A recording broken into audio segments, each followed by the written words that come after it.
Hello, fellow freedom fighters.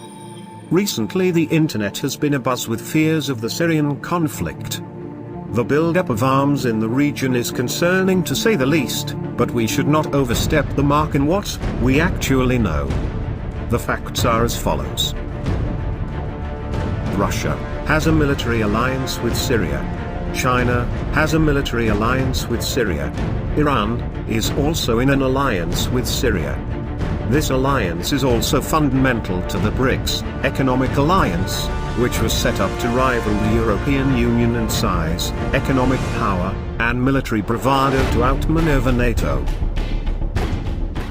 The BRICS alliance is comprised of Brazil, Russia, India, China and South Africa.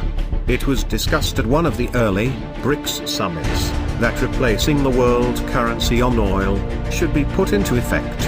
Now oil can be bought in many base currencies. That single move smashed the iron grip that America had on the world oil markets.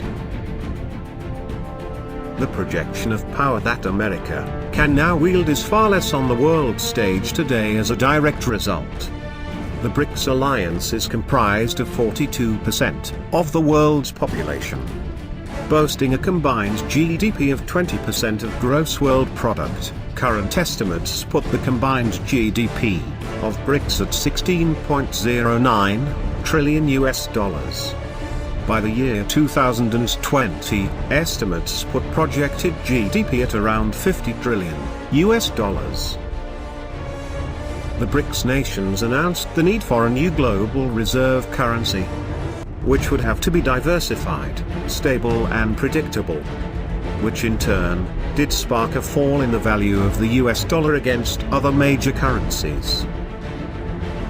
This is not about an armed dictator in the slightest. It is in fact the physical manifestation of an economic war started by the United States government.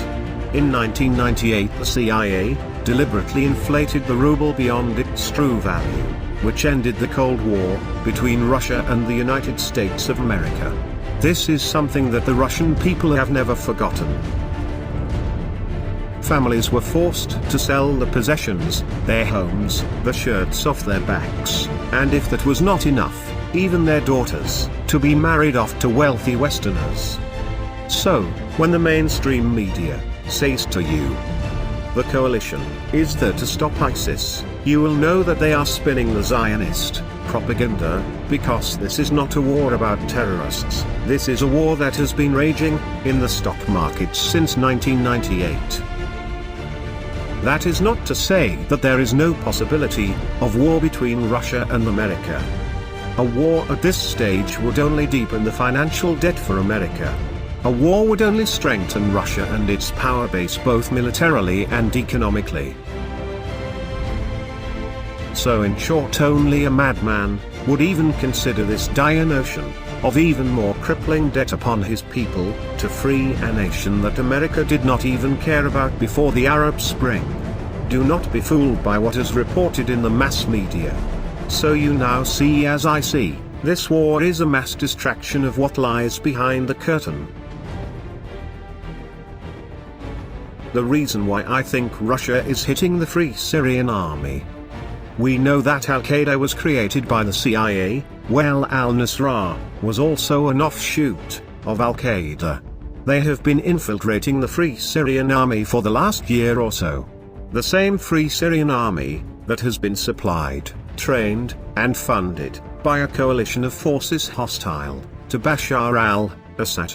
The weapons and funds are supplied to the FSA, but in essence they are working their way into the hands of al-Nusra, then eventually ISIS.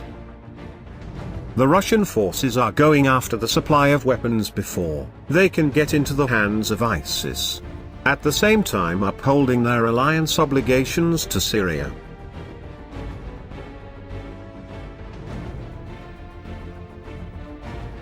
This move makes tactical sense. Hitting an enemy on two fronts is always the best approach where possible. If the coalition is able to hit ISIS targets, and Russia is able to hit al-Nusra targets inside the FSA, then this conflict will be over in the shortest amount of time possible. When faced with an enemy such as a Hydra, you are far better off cutting that bitch off at the knees, disabling it and then going for the heart. Whether or not ISIS was created by the CIA, Mossad, or other intelligence organizations, is really a moot point now. It is clear that they have gone far beyond their directive, and have effectively gone rogue. This is evident by the brutality on full display in the ISIS-controlled areas. Such brutality cannot be allowed to run rampant. It must be contained at once, before it has a chance to spread.